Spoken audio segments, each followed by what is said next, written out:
அனைவருக்கும் வணக்கம். அனைத்து நுழைப்படம் தோழமைகளுக்கும் அனைவருக்கும் என்னுடைய மாலை நேர வணக்கத்தை தெரிவித்துக் கொண்டு, இன்னைக்கு வந்து ஒரு அருமையான நிகழ்வு.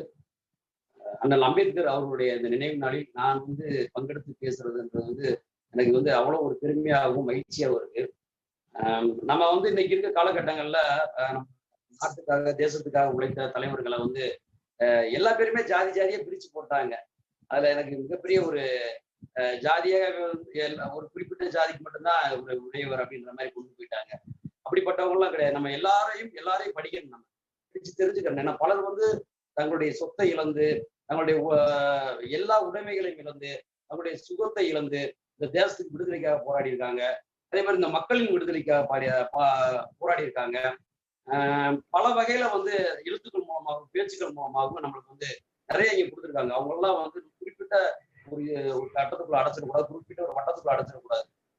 அந்த பார்வையில இன்னைக்கு ஆனால் அம்பேத்கர் அவர்கள் எல்லா பேருமே என்னன்னா ஒரு ஜாதி ஒழிப்பு, இல்லாட்டினா ஒரு இந்தியாவின் முதல் சுதந்திர சட்ட அமைச்சர் அப்படின்ற அந்த பார்வையில் நம்ம பாக்குறோம். நம்ம அதை தாண்டி அவர் நிறைய பெருமைக்குரியவர், மிகப்பெரிய உலகின் மிகப்பெரிய பொருளாதார வல்லுநர் அவரு. அதே போல பத்திரிகையாளர், தலைசிறந்த பத்திரிகையாளர், தலைசிறந்த எழுத்தாளர். அதே போன்று நிறைய கட்டுரைகள், இந்த சட்டம் முன்வரைவதற்கு முன்னால் நிறைய சட்டத்தை பற்றி நிறைய கட்டுரைகள். இந்த நம்மளுக்கு இந்தியாவில் இந்த சட்டம் வந்தது நம்ம சுதந்திரத்துக்கு பின்னால அவர் எழுதப்பட்ட அவர் தலைவராக இருந்து எழுதப்பட்ட அந்த சட்டத்தை ஏற்றுக்கொண்டார்கள் அல்லவா? அதற்கு முன்னால் இதை பற்றியே இந்தியா ஒரு முழு தேசமா கட்டி அமைக்கப்பட வேண்டும் என்பதற்காக பல கட்டுரைகள் எழுதியிருக்கார். அது பல துறைகளை பற்றி, அனைத்து துறைகளை பற்றியுமே நிறைய கட்டுரைகள் எழுதியிருக்கார். அந்த கட்டுரையுடைய தொகுப்புகள், அதே மாதிரி அவர் பரிந்துரை செய்த அந்த தானாக எழுதி பேசி பரிந்துரை செய்த அந்த விடயங்களை தான் நான் உங்கள்கிட்ட பேச போறேன். 1929 அவர் எழுதப்பட்டது, அந்த நூல் எழுதப்பட்டது, கட்டுரைகளாகவும் பரிந்துரைகளாகவும் எழுதப்பட்டது. அதைத்தான் நான் பேசலான் இருக்கேன். அதுல குறிப்பா மாநில சுயாட்சி, அதே போல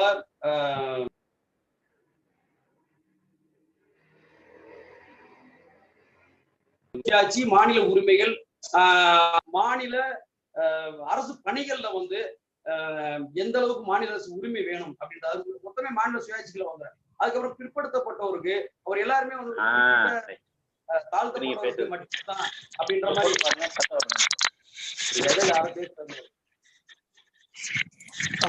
தோழர்கள் தயவு செய்து அன்மியூட் பண்ணிருங்க. அவரு ஜெயமோகன், அவர் சிறப்பு பாலசுப்ரமணியம் வந்திருக்காரு. சுப்பிரமணியன். ஓகே,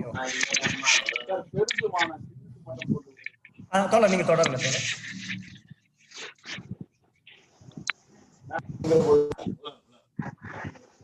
தோழர் நீங்க தொடருங்க. ஓகே, அதாவது மாநில சுயாட்சி, அதே மாதிரி அனைத்து மனிதர்களுக்காக, குறிப்பிட்ட ஜாதிக்காக, தாழ்த்தப்பட்டவர்கள், இஸ்லாமியர்களுக்காக மட்டுமில்ல, அனைத்து அனைத்து மனிதர்களுக்காக, மொத்தமா மனித இனத்திற்காக ஆனால் அம்பேத்கர் அவர்கள் குரல் கொடுத்திருக்காரு. இந்த புத்தகத்துல நான் படித்தது ஒரு சிறிய பக்கங்கள் தான். இது மொத்தம் ஒரு 4 தொகுப்பா இருக்கு. இதுல நான் படித்தது 4ஆம் பாகத்துல ஒரு குறிப்பிட்ட ஒரு 2-3 கட்டுரைகள் மட்டும் தான் படித்தேன் நான். அதை பற்றி உங்கள்கிட்ட சொல்லலாம் அப்படின்றதுதான். அதுல பாத்தீங்க அப்படின்னா, மாநில சுயாட்சி எப்படி இருக்கணும் அப்படின்னா, ஒரு குறிப்பிட்ட நம்ம பல மொழிகள் பேசக்கூடிய, நம்ம இந்தியா பல மொழிகள் பேசக்கூடிய மாநிலம். ஒவ்வொரு மாநிலத்துக்கு அந்த மாநிலத்தில் ஆளக்கூடிய சட்டமன்றமும் அந்த நிர்வாக குழு மட்டுமே தான் அதிகாரம் பொதிந்ததா இருக்க வேண்டும். அதிகாரம்ன்றது நிர்வாக ஒரு அரசு பணியில் இருக்கக்கூடியவங்களை சட்டமன்றம் தான் கட்டுப்படுத்தக்கூடியதா இருக்கு. ஆனா முன்னால எப்படி இருந்திருக்கு அப்படின்னா, 1919 முன்னால எப்படி இருந்திருக்கு இந்தியா அப்படின்னு என்ன சொல்லியிருக்காரு அப்படின்னா, ஒரு விஷயம் முடிவு எடுக்கணும் அப்படின்னா, ஏதாவது ஒரு விஷயம், ஒரு சட்டமன்றம் இருக்கு, அது முடிவு எடுக்கணும், மக்களுக்கு தேவையான ஏதாவது திட்டத்தை கொண்டு போய் சேர்க்கணும், அதுக்கான விஷயங்களை பேசணும் கூட அன்னைக்கு இருக்கக்கூடிய கவர்னர் ஜெனரல்கிட்ட போய் கேட்கணுமா, நாளைக்கு இந்த மசோதாவை பத்தி நம்ம பேச போறோம், நாங்க பேசலாமா அப்படின்னு சொல்லி அந்த கவர்னர் ஜெனரல்கிட்ட போய் உரிமை கேட்கணுமா, முன் யோசனை கேட்கணுமா. அவர் அனுமதிச்சாதான் நாளைக்கு நீங்க அந்த சட்டமன்றத்துல அதை நீங்க பத்தி பேசலாம், இல்ல அதை பத்தி கலந்து பேசலாம் அப்படின்ற மாதிரி அவர் அனுமதி கொடுப்பாராம். அப்படி இல்லாட்டா அதை பத்தியே பேசக்கூடாதான். அதே மாதிரி நேரடி வருவாயின்றது 1919 முன்னால மாநில சட்டமன்றத்துக்கு எதுவுமே கிடையாது. கவர்னர் மூலமா தான் எல்லாமே போயிருந்திருக்கு. அப்படிப்பட்ட ஒரு காலகட்டங்கள். ஒரு அவங்க தும்முன்னா கூட வந்து கவர்னர் ஜெனரல் தான் கேட்க வேண்டிய ஒரு காலகட்டம். அப்படிதான் 1919க்கு முன்னால இருக்கு. அப்படின்னா அது வந்து எந்த இடத்துல வந்து மாநில சுயாட்சி இருக்காங்க, மாநில சுயாட்சின்றதே இருக்காது. இப்ப அம்பேத்கர் அவர்கள் சொல்றாரு, இதுல வந்து மாநிலத்துல சும்மா ஒரு பொம்மையா ஒரு அரசு இருந்துட்டு இருக்கேன், இதுல மாநில சுயாட்சின்றது கிடையாது. அந்த குறிப்பிட்ட இன மக்களுக்கு, ஏன்னா பல மொழி பேசக்கூடிய அந்த நம்ம ஒரு நாடா இருக்கு இந்தியா. அப்படி இருக்க காலகட்டத்துல ஒரு குறிப்பிட்ட மக்கள், குறிப்பிட்ட மொழி பேசக்கூடிய மக்கள் நீங்க வாழ்ந்துட்டு இருக்காங்க. அப்படிப்பட்ட மக்களை வந்து அங்க ஆளக்கூடியவங்களுக்கு தான் அவங்களுடைய வழிகளோ, அவங்களுடைய கனவுகளோ, அவங்களுடைய லட்சியங்களோ, அவங்களுடைய இயக்கங்களோ, அவங்களுடைய தேவைகளோ வந்து அங்க அந்த மாநில அரசுக்கு மட்டும்தான் தெரியும். அப்படி இருக்கும் போது மத்தியில இருந்து வெளியில இருந்து ஒரு அரசாங்கம் வந்து கட்டுப்படுத்தும், இல்லாட்டா வெளியில இருந்து ஒரு அரசாங்கத்தின் மூலமாக வந்து அனுப்பி வைக்கப்பட்ட கவர்னர் ஜெனரல் போன்றவர்களால வந்து கட்டுப்படுத்தப்படும் என்றால் அது வந்து தேவையில்லாத அரசாங்கம், அது மாநில சுயாட்சி கூட கிடையாது, அது ஒரு பொம்மை அரசாங்கம் அப்படின்ற மாதிரி அவர் சொல்றாரு. அப்ப 1919 என்ன பண்றாங்க அப்படின்னா ஒரு சட்டம் ஒண்ணு போடுறாங்க. 41/3 41/3 43/1 அப்படின்னு சொல்லி ஒரு 2 சட்டங்கள் வருது. அந்த சட்டங்கள் மூலமா என்ன சொல்றாங்க அப்படின்னா மாநில அரசுக்கு அதிகாரம் வழங்குறது, அதாவது நிதி வழங்கலாம். அது எப்படி நிதி வழங்கலாம் அப்படின்னா உள்ளாட்சி அமைப்புகளை, மாநிலங்களுக்குள்ள உள்ளாட்சி அமைப்புகளை உருவாக்கி அவங்களுக்கு நேரடியான நிதியை வழங்கலாம் அப்படின்னு ஒரு சட்டம். அதுக்கப்புறம் 43/1 என்ன சொல்றாங்க அப்படின்னா அப்படியே வழங்கினாலும் அதை கண்காணிக்கக்கூடிய அதிகாரம் வந்து கவர்னர் தான் இருக்கணும் அப்படின்ற மாதிரி சொல்றாங்க. அதுல அதே வந்து நம்ம அவங்களுடைய செயல்பாடு தடைபட்டு அதே மாதிரி அதே வந்து அந்த 1919 சட்டத்திலே வந்து 81/A 85/A இதுல வந்து இந்த சட்டத்தை என்ன சொல்றாங்க அப்படின்னா இதேதான் முழுக்க கவர்னர் கண்காணிக்கணும், நிதி கொடுத்தாலும் அவங்க வந்து கண்காணிக்கணும் அந்த ஒரு சட்டமன்றத்தையும், அதே மாதிரி அங்க இருக்கக்கூடிய அந்த அரசு பணியாளர்களையும் வந்து மாநில அரசு பணியாளர்களையும் சட்டமன்றத்தையும் கவர்னர் ஜெனரல் தான் கண்காணிக்கணும், அவர்கிட்ட தான் வந்து முன் அனுமதி வாங்கணும் அப்படின்ற மாதிரி அந்த 81A 85 என்ற அந்த சட்டம் சொல்லுது. அப்படி இருக்கும் போது இந்த சட்டம் வந்து எந்த ஒரு மாநில சுயாட்சிக்கு என்ன கிடைக்க போகுதுனால எதுவுமே கிடைக்காது அப்படின்ற மாதிரி இப்ப உலக நாடுகள்லாம் கொண்டு வந்து நம்ம சொல்றாரு. அந்த இடத்துல வந்து அதாவது உலக நாடுகள்ல மாநில அரசுகளுக்கு மத்திய அரசுகளோட உறவு எப்படி இருக்கு அப்படியே சொல்லியிருக்காங்க. நம்ம இப்ப இருக்க காலகட்டங்கள் தொழில்நுட்பம் 1924 வந்து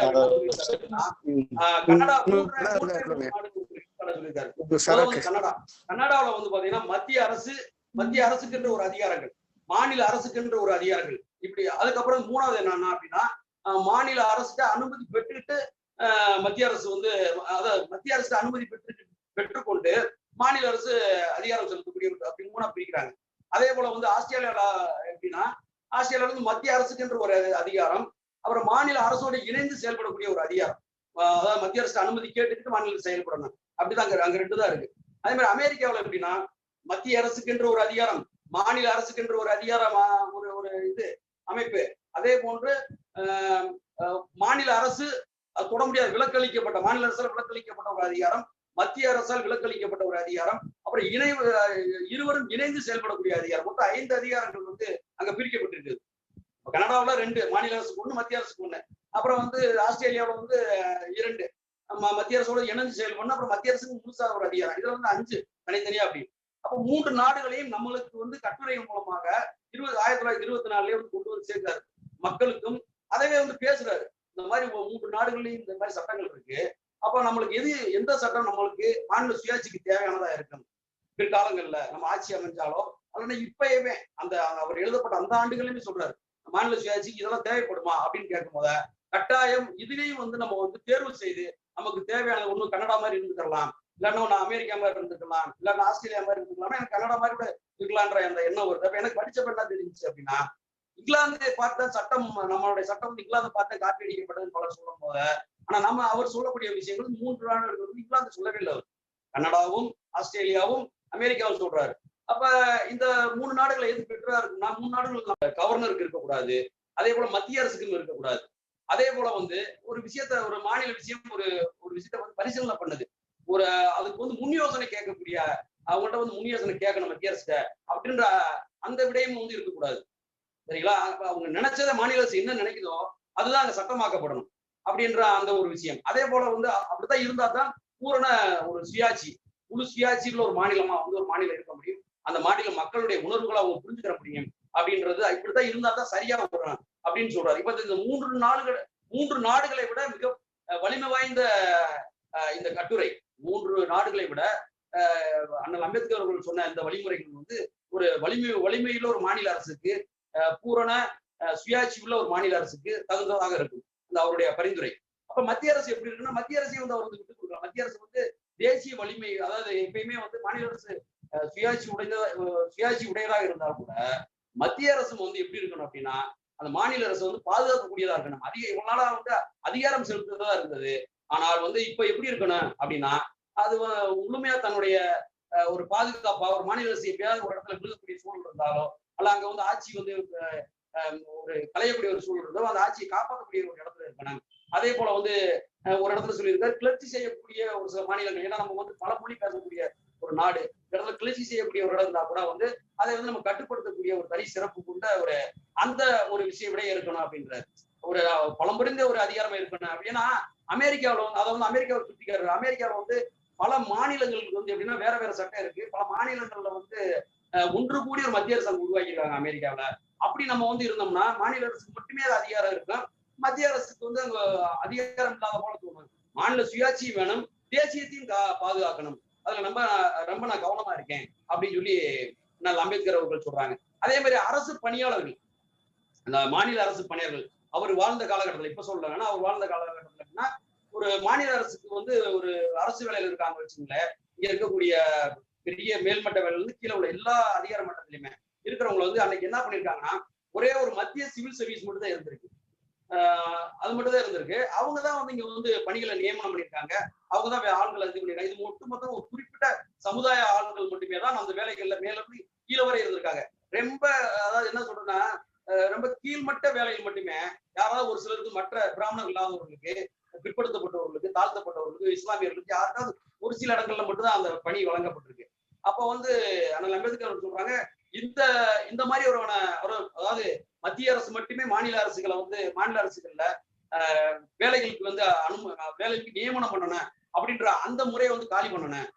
மாநில அரசு, ஏன்னா மாநில அரசு சுயாட்சியோட வேணும் அப்படின்னா எனக்கு யாரு வேலை தேவை, என்னுடைய மக்கள், ஏதாவது எனக்கு நான் சொல்றதை கேட்கறதா. ஒரு சட்டமன்றம் இருக்குன்னா அரசு நிர்வாகம் நான் சொல்ற சட்டமன்றம் வந்து கட்டுப்படுத்தணும். அந்த அரசு இயந்திரத்தை வந்து சட்டமன்றம் கட்டுப்படுத்தணும். சென்னையில இருந்து கன்னியாகுமரி வரைக்குமே வந்து எனக்கு என்ன வேலை, நான் சொல்றதை கேட்டு செயல்படுத்தக்கூடிய வேலையாட்கள் இருக்காங்களா அப்படின்றதுனால சரியா இருக்கு. அப்ப அப்படிப்பட்ட ஒரு ஆட்சி தான் மாநில சுயாட்சியா இருக்க முடியும் அப்படின்னு சொல்லிட்டு இங்க ஒரு சிவில் சர்வீஸ் உருவாக்கணும். மாநில சிவில் சர்வீஸை உருவாக்க வேண்டும். அப்ப மாநில சிவில் சர்வீஸ் கிடையாது, அரசு பணிகளுக்கு மாநில சிவில் சர்வீஸ் கிடையாது, மத்திய சிவில் சர்வீஸ் மட்டுமே தான் இருந்தது. அப்ப அதை உருவாக்கணும். உருவாக்கி என்ன பண்ணணும் அப்படின்னா, எடுத்தோடனே தேர்வு முறையை கொண்டு வந்துடக்கூடாது. அதாவது படிச்சவங்க, எல்லா ஜாதியிலுமே படிச்சவங்க இருக்காங்க, அது எல்லாத்துக்குமே தேர்வு முறை. ஏன்னா இவங்க வந்து என்ன சொல்லுவாங்க அப்படின்னா, அந்த பார்ப்பன சமுதாயத்தினுடைய என்ன சொல்லுவாங்கன்னா, எல்லா பேருமே படிக்கிறாங்கல்ல, படிச்சுட்டு வரட்டேன், கஷ்டப்பட்டு எங்க படிச்சு வந்து எக்ஸாம் எழுதட்டேன் அப்படின்ற மாதிரி அவங்க சொல்லுவாங்க. ஆனா அப்படி கிடையாது. முழுக்க அந்த ஒரு கட்டுரை எழுதப்பட்ட அந்த ஆண்டுகள்ல பாத்தீங்கன்னா முழுக்க அவங்கதான் ஒரு 90% ஒரு அலுவலகத்துல 90% மேல இருந்து கீழே வரைக்கும் அவங்கதான் இருந்திருக்காங்க. அப்படிங்கும் போது நியமன முறையில வந்து அதாவது படிச்சவங்கள பிராமணர்கள் இல்லாதவங்க இருக்காங்கல்ல, அவங்க படிச்சவங்க என்ன பண்ணணும்னா தேர்வு முறை கொண்டு வந்துடக்கூடாது. சிவில் சர்வீஸை ஏற்படுத்தின உடனே சிவில் சர்வீஸ் எதுக்கு ஏற்படுத்துறோம் அப்படின்னா அது மாநில சுயாட்சிக்கு போகுது. அப்படி ஏற்படுத்தப்பட்ட பின்னாடி கூட வந்து சிவில் சர்வீஸ் மூலமா வந்து நியமனம் தான் பண்ணணும். மற்றவர்களை, அதாவது பிற்படுத்தப்பட்டவர்கள், தாழ்த்தப்பட்டவர்கள், இஸ்லாமியர், இவங்களை பூரா என்ன பண்ணணும், நியமனம் பண்ணணும். படித்தவர்களை தேர்வானவங்க வந்து நியமனம் பண்ணணும், தேர்வு வைக்காம. அப்படி பண்ணா என்ன ஆயிரும் அப்படின்னா எல்லாமே ஈக்குவலா வந்துட்டாங்கன்னு வச்சுங்களேன். ஒரு அலுவலகத்துல ஒரு 20 பேர் இருக்காங்கன்னா 20 பேர்லயுமே வந்து ஈக்குவலா எல்லா ஜாதிகளும், எல்லா மனிதர்களா எல்லா பேருமே சரிசமமா வந்துட்டாங்க அப்படின்னா நம்ம அதுக்கப்புறம் அந்த தேர்வு முறைக்கு கொண்டு வரலாம். அவங்களுக்கு அந்த தேர்வு முறையை கொண்டு வந்து அதை வந்து பாஸ் பண்ணா அதை நீங்க எல்லா பேரும் எழுதிட்டும் அதுக்கப்புறம் அதை யார் தேர்ச்சி வராங்களோ அதை பண்ணிக்கலாம். அது வரைக்கும் என்னன்னா நியமனம் பண்ணணும். பிற்படுத்தப்பட்டவர்களையும் தாழ்த்தப்பட்டவர்கள் இஸ்லாமியில் நியமனம் பண்ற அந்த முறையை கொண்டு வரணும். அதுக்கு முன்னால ஒரு விஷயம் சொல்றாரு என்னன்னா அப்படின்னா, அங்க அதாவது 1924 சென்னையை தான் மேற்கொள் பெறாரு. சென்னையில வந்து விஸ்வகர்ம சங்கம், அதாவது ஆசாரிகள் சொல்றாங்க, ஆசிரியர், அவங்க வந்து தங்களை ஆசாரியார்கள் அப்படின்னு சொல்லி எழுதிக்கிட்டு இருக்காங்க.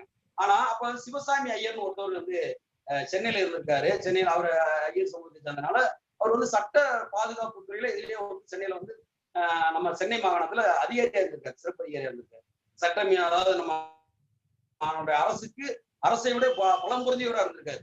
அப்படி இருக்க காலகட்டத்துல இந்த ஆசாரியார் அப்படின்ற அந்த வார்த்தையை எடுத்துட்டு அஸ்ரி அப்படின்ற அந்த வார்த்தையை வந்து பயன்படுத்திருக்காரு. அதுதான் இனிமேல் வந்து கீழே ஒரு கிராம பஞ்சாயத்துல இருக்கக்கூடிய ஒரு ஜாதி சான்றிதழ் கேட்டா கூட அவங்களுக்கு அஸ்ரின்ற பேர் தான் யூஸ் பண்ணணும் அப்படின்னு சொல்லி. அந்த அஸ்ரின்றது வந்து அம்பேத்கர் என்ன சொல்றேன்னா ஒரு இழிவான பெயர். அது அந்த பேரை தான் உடனே அந்த மக்கள் எல்லாம் பிற்படுத்த சமுதாயத்தை சார்ந்தவர்கள் எல்லாம் கூட்டணி வந்து போராடுறாங்க அந்த பேரை எப்படியாவது எடுக்கணும்னு சொல்லி. அப்புறம் இந்திய ஒட்டுமொத்தமா டெல்லிக்கு வந்து ஒரு கடிதம் எழுதுறாங்க, மத்திய அரசு கடிதம் எழுதுறாங்க. அப்ப பெரிய போராட்டம் சென்னையில் நடக்குது. சென்னையில் நடந்த பின்னாடி அந்த போராட்டத்தின் தொடர்ச்சியாக தான் வந்து பிற்படுத்தப்பட்டவர்களும் தொடர்ச்சி எங்களுக்கு வேலை வாய்ப்பு வேணும் அப்படின்றது அந்த அதை எடுத்துட்டாங்க. அந்த அஸ்ரின்ற வார்த்தையை வந்து சென்னை போராட்டத்தின் மூலமாவே எடுத்துட்டாங்க. அதை வந்து பாராட்டுறாரு. நான் வந்து அங்க பிற்படுத்தப்பட்ட சமூகத்தினர் வந்து ஒன்று கூடி போராடுறாங்க. இதுல இந்த புத்தகத்துல வந்து குறிப்பிட்ட ஒரு விஷயம் சொல்லணும் அப்படின்னா எல்லா பேருமே வந்து தாழ்த்தப்பட்டவர்கள் இஸ்லாமியர்களுக்கு மட்டும்தான் அம்பேத்கர் அவர்கள் பேசியிருக்காங்க, எழுதியிருக்காங்க அப்படின்ற மாதிரி சொல்றாங்க. ஆனா இதுல ஒரு பிற்படுத்தப்பட்டவர்களுடைய ஒரு 10 பக்கம் தொடர்ச்சியா பேசியிருக்காரு. ஏன்னா அவங்களுக்கான அதாவது அவங்களுக்கான பணியை நம்ம வந்து ஒழுங்கா வழங்கி ஆகணும். அதுக்கு பின்னால நான் ஒரு சின்ன காரணம் சொல்றேன். அதோட இணைச்சிக்க பின்னால சொல்லும் போது அவங்களுடைய உழைப்பு அபரிமிதமானது. அவங்களுடைய உழைப்பை நம்ம வந்து அவங்களுடைய உழைப்பையும் அறிவையும் பயன்படுத்திக் கொள்ள வேண்டும். நம்ம அவங்களோட இணைந்து தாழ்த்தப்பட்டவரும் அதே போல வந்து இஸ்லாமியரும் சேர்ந்து ஒன்று கூடி நம்ம வந்து இங்க களத்தில் இருந்து போராடணும் அப்படின்னு சொல்லி அண்ணல் அம்பேத்கர் அவர்கள் சொல்றாங்க. அப்படி அந்த அதாவது அந்த அஸ்ரின்ற இது பிடிச்ச பின்னாடி அதுக்கப்புறம் பாத்தீங்கன்னா வைக்கம் போராட்டத்தை பத்தி சொல்றாரு. தந்தை பெரியார் அவர்களுடைய வைக்கம் போராட்டத்தை பத்தி வந்து அண்ணல் அம்பேத்கர் அவர்கள் சொல்றாங்க. என்ன அப்படின்னா 1924 அண்ணல் அம்பேத்கர் அவர்கள் வைக்கம் போராட்டத்தை முன்னெடுத்து நடத்தினார். அது அந்த செய்தி நான் கேள்விப்பட்ட உடனே நான் பத்திரிகை என்னுடைய பத்திரிகையில பல பத்திரிகைகள் அன்னைக்கு வந்து நான் வந்து தலையங்கம் எழுதினேன். நான் அவரை பாராட்டி உண்மையிலே வந்து என்ன சொல்றது மன மகிழ்ச்சியுடன் இந்தியாவில் எனக்கு தெரிந்து அதை வந்து பதிவு பண்ணி வச்சுங்க. இந்தியாவில் எனக்கு தெரிந்து மனிதநேய போராளி என்பதை விட ஒரு மனிதனுக்காக வீதியில் இறங்குவது, தாழ்த்தப்பட்ட மனிதனுக்காக வீதியில் இறங்குவது மனித உரிமை போராட்டம் இந்தியாவில் நடைபெற்றது என்றால் அது தந்தை பெரியார் நடத்திய வைக்கம் போராட்டம் தான். அதுல தோழர் ஈவேரான்னு சொல்றாரு. அவரு ஏன்னா அவங்க 10 வயசுடைய ஒரு 10 வயசு தான் டிஃபரெண்ட். தோழர் ஈவேரா நடத்திய மனித உரிமை போராட்டம் தான் முதல் போராட்டம். அந்த போராட்டம் தான் பிற்காலத்துல வந்து எனக்கு எது அமைஞ்சு அப்படின்னா மாகத் என்ற போராட்டத்தை நான் செயல்படுத்துவதற்கு நான் ஒரு தாழ்த்தப்பட்டவர்களுக்கும் இஸ்லாமியர்களுக்கும் போராடிக்கிட்டு இருக்கும் போத ஒட்டுமொத்தமா மனித இனத்திற்கு நாம் பிற்படுத்தப்பட்டவர்களுக்கு அனைவருக்கும் குரல் கொடுக்கக்கூடிய அந்த வேலையை செய்கின்ற அந்த பணியை நான் வந்து முன்னெடுக்கும் போது எனக்கு தூண்டுகோலாக இருந்தது தோழர் ஈவேரா அவர்கள் தான். அதை வந்து சொல்லியிருக்காரு, பதிவு பண்ணியிருக்காரு. 1924 அவர் செய்ய அந்த வைக்கம் போராட்டம் தான் என்னை நெஞ்சுருக வைத்தது. அது மட்டும் இல்லாமல் பிற்படுத்தப்பட்ட சமூகத்தினரும் தாழ்த்தப்பட்ட சமூகத்தினரும் பிராமணர்கள் இல்லாதவர்கள் அது சென்னையை வந்து மெயின் பண்றாரு.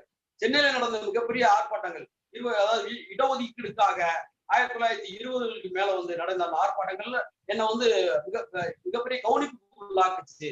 அதெல்லாம் வந்து என்னை வந்து அடுத்த கட்டத்துக்கு கொண்டு போச்சு. அத சென்னை வந்து பல இடங்கள்ல சொல்றாரு.